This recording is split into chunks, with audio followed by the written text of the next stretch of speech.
I'm Teisha Bader with Shalom TV's news update for Friday, June the 13th, 2014. A widespread operation of Israeli security forces is underway in Israel today, searching for 3 yeshiva students who went missing last night. Police and Shin Bet are searching the Bethlehem and Hebron area for the 3, aged 17 to 19, who they fear may have been kidnapped by terrorists.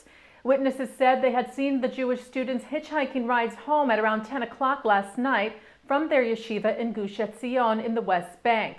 They apparently managed to call security forces last night but have not been heard from since. The Israeli Prime Minister's office said it held Palestinian Authority President Mahmoud Abbas responsible for their well-being. Rioting broke out today after Friday Muslim prayer services at the Temple Mount in Jerusalem. Israeli police were attacked by hundreds of Palestinians who threw rocks at the security forces stationed at the site when the gates were opened for visitors.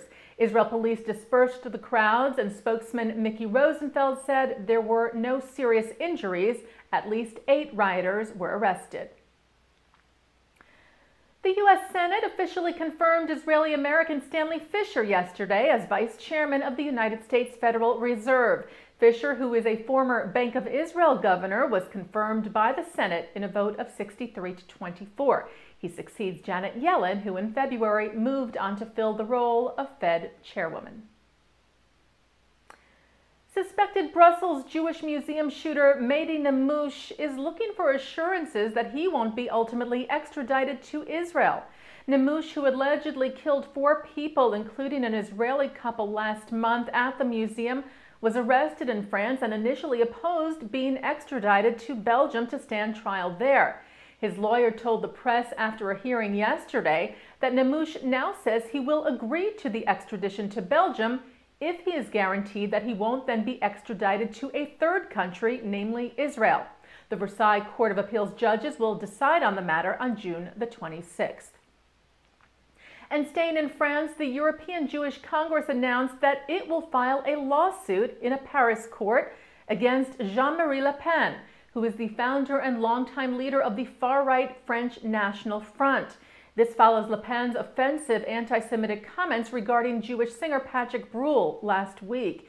In speaking of the singer in a video, Le Pen, who has been convicted several times of racism and incitement, said, quote, "We do an oven load next time," in an apparent reference to the Nazi crematoriums.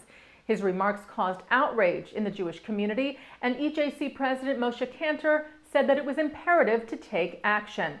Kantor said, "We hope that this lawsuit will send a strong message that there will no longer be immunity for hate and an end to the impunity of incitement against Jews or other ethnic groups among any Europeans, especially by public figures such as politicians."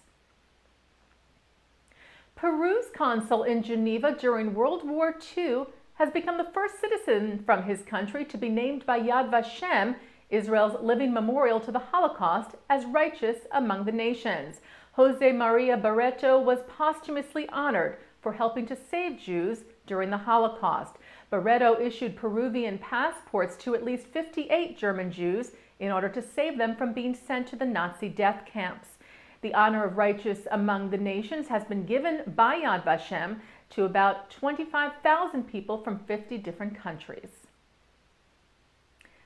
The student government of Western Washington University has sent a strong message to the BDS, or Boycott, Divestment, and Sanctions movement, which seeks to delegitimize the State of Israel. On Wednesday, the student government at the state school located in Bellingham in Washington State unanimously voted to reject all boycotts, BDS efforts based on national origin, saying BDS campaigns can cause students to be targeted on the basis of nationality and can lead to, quote, disrespectful, bias, hostility, hate, or harassment. Israel education organization Stand With Us applauded the school and said this was the first time ever that a North American university's student government took proactive legislative steps to protect students from discriminatory BDS campaigns. The Jerusalem Post reports that Taglit Birthright co-founder Michael Steinhardt is resigning. After 15 years, Steinhardt will step down from his post as co-chairman of Birthright. which has brought over 400,000 young Jews to Israel from 66 countries. He will, however, still remain active in the program. And turning to our Shalom TV programming for tonight, Friday, June the 13th, the success of Birthright can be seen at 8:45 in a program celebrating the Birthright program. And as always, live Shabbat services from Central Synagogue in New York City are coming up tonight at 6.